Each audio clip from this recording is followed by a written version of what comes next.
Hello, aujourd'hui on va voir ensemble comment convertir n'importe quel PDF en Figma. Ça peut être des documents, ça peut être des fichiers, par exemple avec des formes comme ça.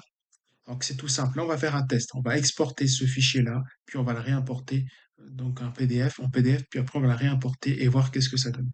Donc là voilà, il y a plusieurs formes, des images, des logos, il y a plusieurs types de fichier. Donc une fois qu'on l'exporte ici, donc il faut l'exporter, donc il suffit de l'exporter. J'ai déjà fait ici l'export. Donc l'export, il est ici en PDF. On peut constater que c'est un PDF ni plus ni moins. Voilà. Non, c'est un PDF qui est exactement le même qu'on vient de voir. Donc c'est le bon PDF. Une fois qu'on a fait l'export, en fait, il y a l'outil ici de PDF 24. Donc, pour le faire, vous pouvez télécharger donc PDF 24 sur Internet. C'est gratuit, bien évidemment. Vous mettez PDF 24. Et là, voilà, vous avez donc l'outil qui vous permet. Donc, vous pouvez le faire en ligne ou sur n'importe quel autre, ou en le téléchargeant. Je préconise de le télécharger parce que ça va vraiment vous servir à faire beaucoup de choses, notamment convertir des PDF, les assembler des PDF, éditer des PDF, bref, ça fait beaucoup de choses, c'est gratuit, c'est une version open, donc vous pouvez sans doute le télécharger.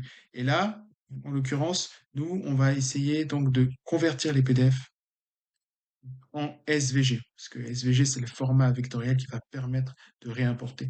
Donc nous, là, j'avais déjà l'outil donc PDF 24 installé sur l'ordinateur, et là, on va convertir PDF en, et là, il suffit donc de choisir le fichier. On peut aller ensuite ici choisir le fichier export Figma. Il va être converti. On va l'enregistrer. Je peux l'enregistrer je mets export Figma tout simplement. Tac. Qu'est-ce qui se passe maintenant? On va aller sur Figma. On va faire le test donc dans l'autre sens.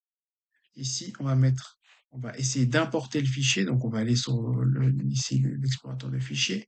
Et ici, on va tout simplement prendre le fichier. Alors, pas en texte, mais là j'avais vu le fichier en texte, mais en fait on peut choisir ici. Donc on peut choisir ici le format de fichier. Une fois que c'est fait, donc on peut mettre SVG. On voit qu'il y a pas mal de documents de sortie. On peut même mettre en docs, PowerPoint, etc., etc. Le plus important c'est SVG. Donc on va mettre en SVG. On va mettre enregistrer. Puis on va donc simplement enregistrer au bon endroit. Donc on va juste vérifier là. Et on va mettre convertir. Une fois qu'on a converti, on aura le fichier qui va sortir, donc export Figma. Ici, on peut l'enregistrer sur l'ordinateur. On va essayer de l'importer. Ça, c'est le nouveau fichier. On va l'importer sur Figma.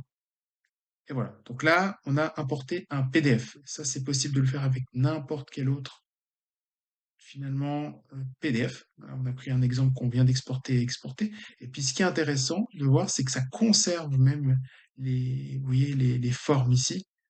On conserve la forme vectorielle. C'est ça qui est très intéressant. Et bien évidemment, ici également, on conserve la qualité d'image initiale qui a été exportée. Donc c'est vraiment très pratique. Si vous voulez vraiment, euh, si vous avez l'intention de pouvoir traiter des PDF, voilà, c'est une astuce qui peut vous faire gagner beaucoup de temps. Et ça, c'est applicable à n'importe quel type de contenu. Par exemple, si vous avez exporté un PowerPoint en, en PowerPoint en PDF, bah, vous pouvez aller dans l'autre sens, faire du PDF en PowerPoint en exportant le XVG, enfin en exportant en SVG, puis en l'important sur Figma. Voilà, voilà.